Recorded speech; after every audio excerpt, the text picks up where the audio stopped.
प्रेम पाट का चोलना पहिर कबीरू नाच, पानिप दिनों तास को जो तनमन बोले सांच। प्रेम रूपी वस्त्र का चोलना पहन करके ऐ कबीर नाचो। यह विश्व सत्ता उसको पानिप देती है, पानिप नाम चमक, जो तनमन बोले सांच, जो तन से सच्चा, मन से सच्चा और वाणी से सच्चा रहता है।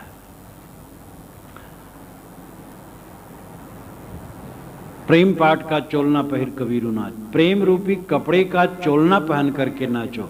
साहब अपना नाम लेते हैं और अपना नाम रख करके अन्य पुरुष के रूप में पूरे समाज को कहते हैं। अगर आप जीवन में आनंद चाहते हो तो प्रेम के कपड़े का चोलना पहन करके नाचो। अब प्रेम का कहीं कपड़ा मिलता ही नहीं है तो चोलना कैसे बनवाओगे?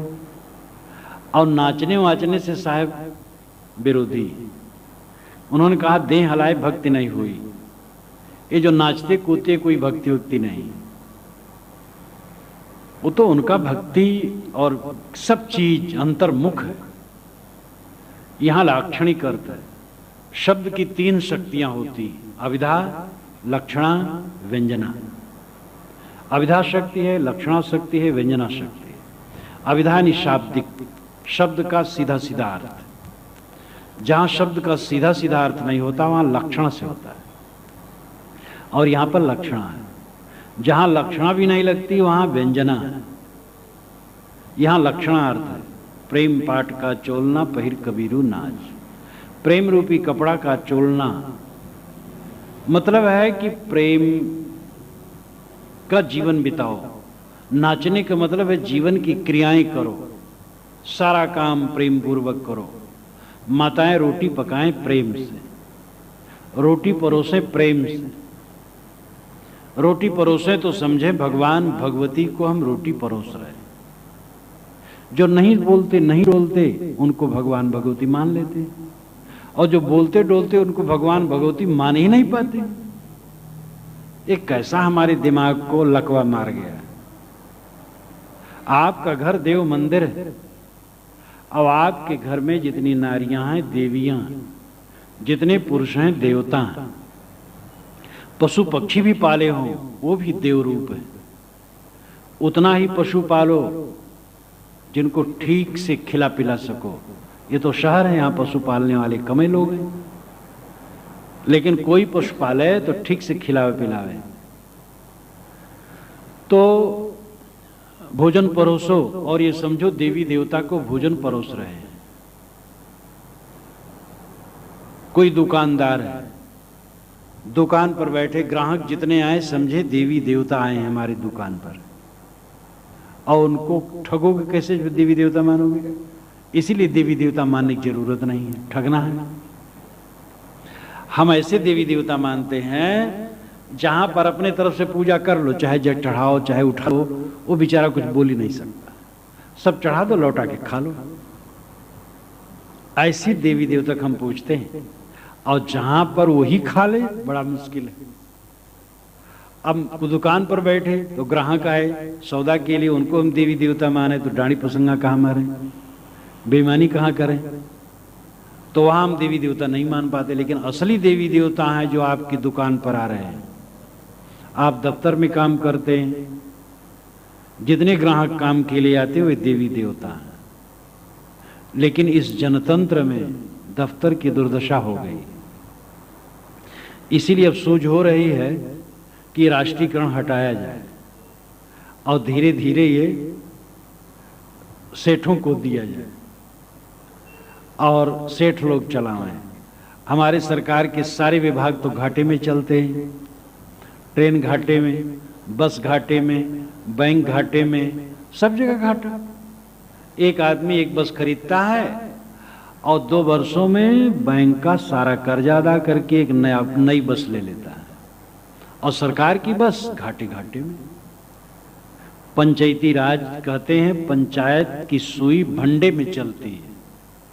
कई लोग याजावर थे, जगह जगह घूमते थे, तो भाई कपड़ा फट जाता है तो इसको सिलने के लिए एक सुई ले ली जाए, ले ली गई, और पंचायती रही। तो जब वहाँ चलने गए, सुई कौन रखे, कि हम नहीं रखेंगे तुम रखो, सब कहे तुम रखो तुम रखो।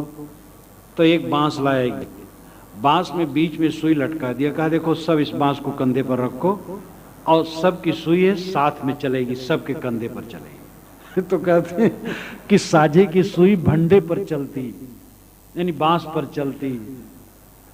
तो यही रूस की दशा क्या हुई, भट्ठा बैठ गया।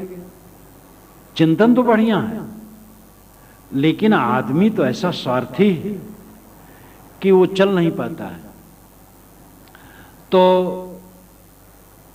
हर दफ्तर की दशा दुर्दशा है, तनख्वाह सब विभाग की बढ़ गई है खूब, और काम हर जगह घट गया। अध्यापक पढ़ाना नहीं चाहता, दफ्तर में बैठे अफसर और क्लर्क काम नहीं करना चाहते। ग्राहक को देवी देवता कब मानने लगे, ग्राहक देवी देवता है। हम जहां रहें जो हमारा काम है वो पूजा है, जो कुछ करो सो पूजा, मैं जो करता हूं वो पूजा है, ये भाव। ये सारी सृष्टि ही देव मंदिर है और जितने प्राणी हैं देवी देवता हैं। यह भाव आए बिना मन कभी पवित्र नहीं हो सकता है और साधना में सफलता नहीं हो सकती। साहब कहते प्रेम पाठ का चोलना पहिर कबीरू नाच। अय कबीरू, अय लोगों, प्रेम रूपी वस्त्र का चोलना पहन करके नाचो, यानी सारा काम प्रेम पूर्वक करो। कई बार माताएं उलझी रहती हैं, पुरुष के सामने थाली में रोटी रख के लो खाओ, उलझी उलझी एकदम गर्म, और देव पूजन नहीं हुआ। क्रोध में तो देवता की पूजा न हुई। कोई भिक्षु आया, एकदम उल्टा पलटा उसको 4 गाली दे देगी। कुछ न दे सको तो अपशब्द न कहो। और कितने लोग तो ऐसे हैं, दरवाजे पर खड़े भिखारी को 1 पैसा 1 चुटकी चावल नहीं दे सकते, और कहते करण ने क्या किया, दधीच ने क्या किया, जिन्होंने अपना शरीर ही दान कर दिया। आज ऐसे लोग भी नेता हैं कि जिनकी बदमाशी ठिकाना नहीं है, लेकिन वो ऐसे नेताओं को गाली देते हैं जिन्होंने जीवन को होम दिया था लोग के कल्याण के लिए, धन जन शरीर सब स्वाहा कर दिया था। ऐसे ऐसे तपस्वी पुरुष हमारे भारतवर्ष में हुए जिन्होंने भारत को आजाद करवाया अपनी जान देकर। उनको गाली देने आजकल वाले ऐसे नेता हैं जो पूरे मक्कार, उल्टा सीधा सब करते हैं, लेकिन वो कहते हो क्या कियो, नाम ले लेकर के गाली देते। कैसा दुर्भाग्य।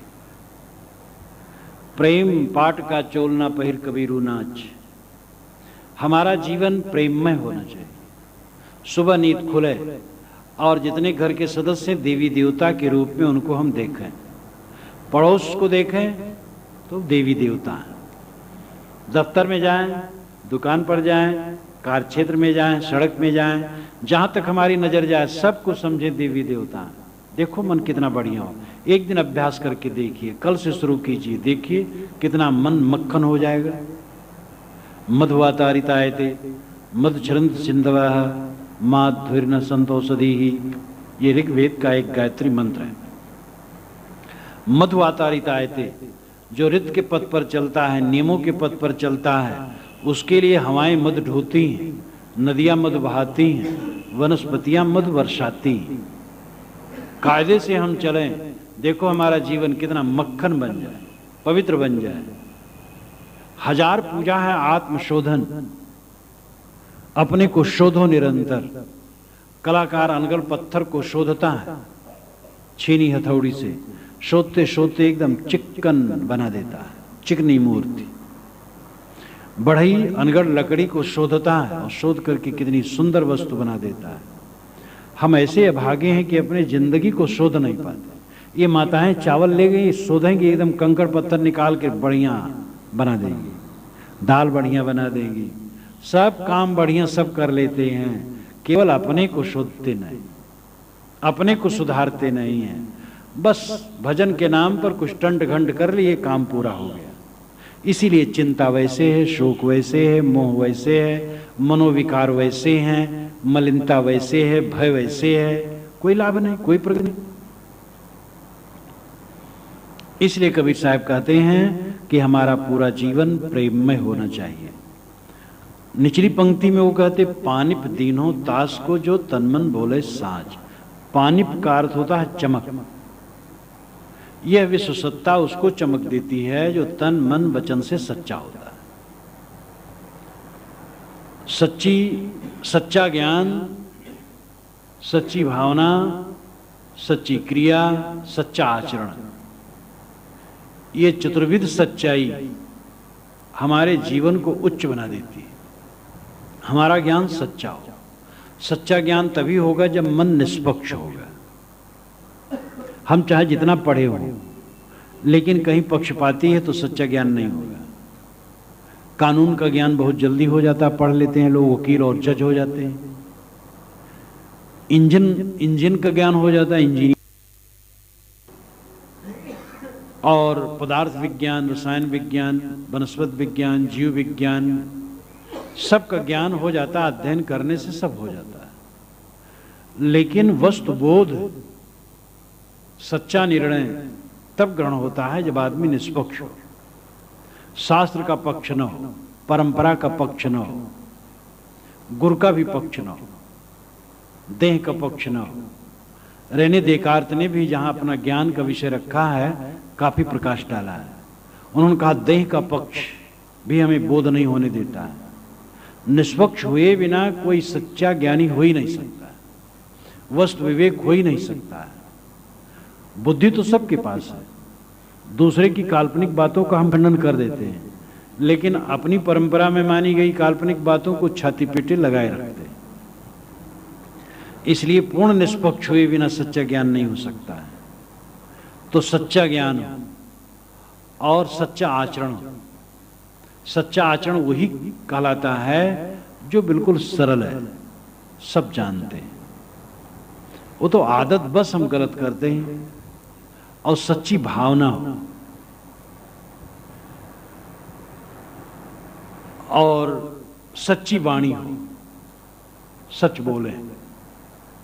इस प्रकार सच्चा ज्ञान, सच्चा आचरण, सच्ची भावना और सच्ची वाणी, ये चतुर्विध सच्चाई, सच्चाई के चार अंग हैं। और ये पूरी सच्चाई जिसमें आ जाती है, विश्व सत्ता उसको चमक देती है। चमक अपने आप आती है। तेल पानी से जो चमक आती है वो चमक किसी काम का नहीं। जो आत्मिक तेज से चमक आए वो चमक है। शरीर काला कलूटा भले हो, बूढ़ा हो, कुद्रूप हो, लेकिन सद्गुणों की चमक ऐसी होती है कि सद्गुणी व्यक्ति सर्वप्रिय होता है। सद्गुणी व्यक्ति को उसका दुश्मन भी अंदर से उसकी प्रशंसा करता है। बाहर से तो दुश्मनी बात कर, अंदर से जानता बड़ा अच्छा आदमी। इसलिए पानिप दीनो तास को जो तन मन बोले साँझ। तन से, मन से, वाणी से जो सच्चा विश्व सत्ता उसको चमक देती है। हमें निमंत्रित नहीं करना है लोगों को कि आओ हमें जरा कहो कि ये बड़े अच्छे हैं। बस अच्छा रहना है। अच्छा कहलाने के लिए फिक्र छोड़ देनी चाहिए। सच्चा साधक वह है जो अच्छा कहलाने की थोड़ी भी फिक्र नहीं रखता है, केवल अच्छाई में चलता है। और बुरा कहने वाले हुए हैं, अच्छे लोगों को ही बुरा कहा गया है। दुनिया में जितने अच्छे पुरुष हुए हैं सबको बुरा कहने वाले हुए हैं। इसलिए उसकी चिंता नहीं करनी चाहिए।